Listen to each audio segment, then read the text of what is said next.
अगर तुम्हारा दिल बेचैन है, अगर तुम्हें सब कुछ होने के बावजूद सुकून नहीं मिलता, अगर तुम रात को सोते हुए भी किसी अनजानी खलिश को महसूस करते हो, तो शायद तुमने अभी तक वो राज नहीं पाया जो दिलों को जिंदा कर देता है।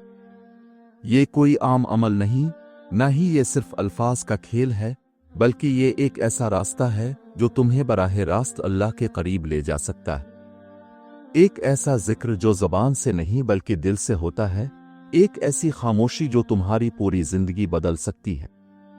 अगर तुम वाकई सुकून, महब्बत इलाही और अंदरूनी इत्मीनान चाहते हो तो ये वो बात है जिसे तुम्हें आखिर तक जरूर सुनना चाहिए, क्योंकि हो सकता है यही वो मोड़ हो जहां से तुम्हारी जिंदगी बदल जाए। खामोश जिक्र दरअसल एक ऐसी रूहानी कैफियत और अमल है जो ज़ाहिरी अल्फाज और आवाज़ों से बालातर होकर इंसान के दिल को बराह रास्त अल्लाह ताला से जोड़ देता है। ये महज ज़बान से कलिमात दोहराने का नाम नहीं, बल्कि दिल की गहराइयों में अल्लाह की मौजूदगी का एहसास पैदा करने का नाम है। जब इंसान अपने बातिन में अल्लाह को याद करता है, इसकी अज़मत, रहमत और कुर्ब का तसव्वुर करता है, तो इसका दिल एक नई रोशनी से भर जाता है। यही खामोश जिक्र की असल हकीकत है कि बंदा अपने रब के सामने इस तरह हाजिर हो जाए जैसे वो उसे देख रहा हो, या कम अज कम ये यकीन रखे कि अल्लाह इसे हर हाल में देख रहा। ये जिक्र इंसान को दिखावे, रियाकारी और ज़ाहिरी नुमाइश से दूर ले जाता है, क्योंकि इसका ताल्लुक बराह रास्त दिल से होता है। इसमें ना आवाज़ की ज़रूरत होती है, ना किसी खास अंदाज की, बल्कि सिर्फ खुलूस और तवज्जो दरकार होती है। जब दिल अल्लाह की तरफ मुतवज्जे हो जाता है तो ज़बान की खामोशी भी इबादत बन जाती है। यही वजह है कि अहले तसव्वुफ ने इसे ज़िक्र क़ल्बी का नाम दिया है, यानी ऐसा जिक्र जो दिल के अंदर जारी रहता है और जिसे कोई दूसरा न सुन सकता है, न देख सकता है। कुरान मजीद में बार बार अल्लाह के जिक्र का हुक्म दिया गया है, लेकिन साथ ही ये भी वाज़ेह है कि असल असर इस जिक्र का होता है जिसमें दिल शामिल हो। अगर ज़बान अल्लाह का नाम ले रही हो मगर दिल दुनिया की फिक्र में गुम हो तो वो जिक्र अपनी तासीर खो देता है। खामोश जिक्र इस कमी को पूरा करता है, क्योंकि इसमें इंसान को मजबूरना अपने दिल को हाजिर करना पड़ता है। जब इंसान तन्हाई में बैठकर अल्लाह को याद करता है, अपनी जिंदगी के मामलात पर गौर करता है,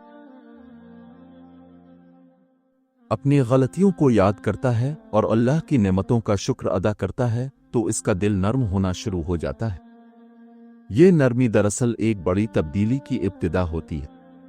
दिल की सख्ती इंसान को गफलत, गुनाह और बेहिस्सी की तरफ ले जाती है, जबकि नर्म दिल इंसान को अल्लाह के करीब कर देता है। खामोश जिक्र के जरिए दिल में अल्लाह की मोहब्बत पैदा होती है और यही मोहब्बत इंसान को गुनाहों से बचाती है।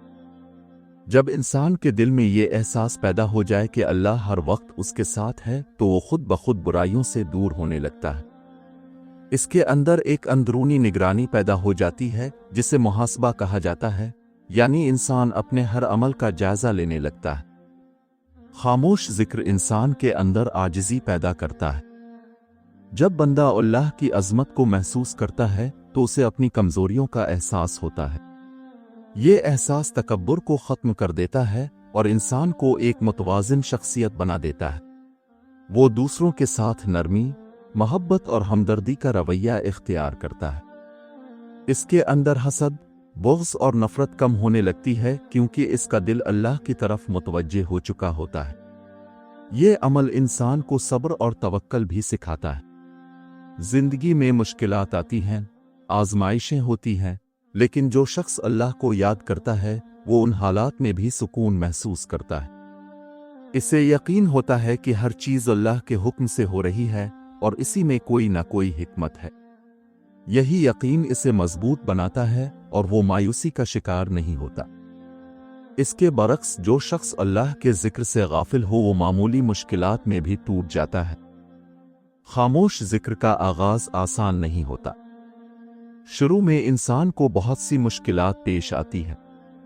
दिल उधर उधर भटकता है, ख्यालात मुंतशिर होते हैं और तवज्जो कायम रखना मुश्किल लगता है।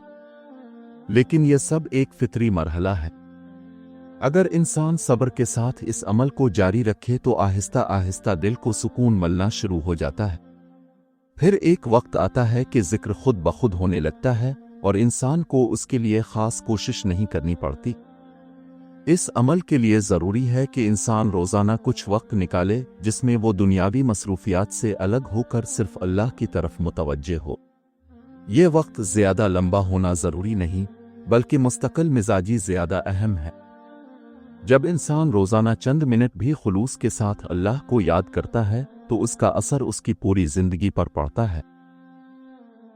وہ اپنے فیصلوں میں محتاط ہو جاتا ہے، اپنے اعمال پر نظر رکھتا ہے اور اپنی نیت کو درست کرنے کی کوشش کرتا ہے۔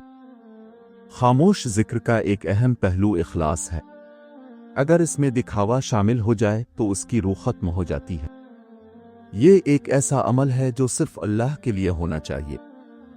جب بندہ صرف اللہ کی رضا کے لیے اسے اختیار کرتا ہے تو اس کے دل میں ایک خاص نور پیدا ہوتا ہے۔ یہی نور اس کی زندگی کو بدل دیتا ہے۔ اس کی دعائیں قبول ہونے لگتی ہیں کیونکہ وہ اللہ کے قریب ہو جاتا ہے۔ یہ ذکر انسان کی روزمرہ زندگی پر گہرا اثر ڈالتا ہے۔ اس کی سوچ بدل جاتی ہے، اس کے فیصلے بہتر ہو جاتے ہیں اور اس کا کردار نکھر جاتا ہے۔ وہ شکایتیں کم کرتا ہے اور شکر گزاری زیادہ کرتا ہے۔ وہ دنیاوی چیزوں کے پیچھے بھاگنے کے بجائے اللہ کی رضا کو ترجیح دیتا ہے۔ اس کے اندر قناعت پیدا ہوتی ہے اور وہ جو کچھ اسے ملا ہے اس پر راضی رہتا ہے۔ خاموش ذکر انسان کو نفس کے فریب سے بھی بچاتا ہے۔ نفس ہمیشہ انسان کو برائی کی طرف لے جانا چاہتا ہے، لیکن جب دل اللہ کے ذکر میں مشغول ہو تو نفس کی آواز کمزور پڑ جاتی ہے۔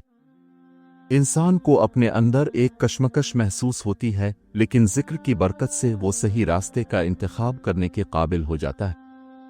یہ عمل ایک مسلسل یہ ذکر انسان کو اللہ کے قریب لے جاتا ہے اور یہی انسان کی اصل کامیابی ہے۔ جب بندہ اپنے رب کے قریب ہو جاتا ہے تو اس کی زندگی کا مقصد واضح ہو جاتا ہے۔ وہ ہر کام اللہ کی رضا کے لیے کرتا ہے اور اسی میں اسے سکون ملتا ہے۔ یہی وہ حالت ہے جس میں انسان دنیا اور آخرت دونوں میں کامیاب ہو سکتا ہے۔ آخرکار خاموش ذکر ایک ایسا خزانہ ہے جو ہر انسان کے لیے دستیاب ہے، لیکن اس سے فائدہ وہی اٹھا سکتا ہے جو خلوص، صبر اور مستقل مزاجی کے ساتھ اسے اختیار کرے۔ یہ ایک ایسا سفر ہے جو انسان کو اس کے اصل مقام تک لے جاتا ہے، جہاں دل مطمئن ہوتا ہے، روح روشن ہوتی ہے اور انسان اپنے رب کے قریب ہو جاتا ہے۔ یہی وہ کیفیت ہے جس میں انسان حقیقی معنوں میں زندہ ہوتا ہے اور اپنی زندگی کا اصل مقصد حاصل کر لیتا ہے۔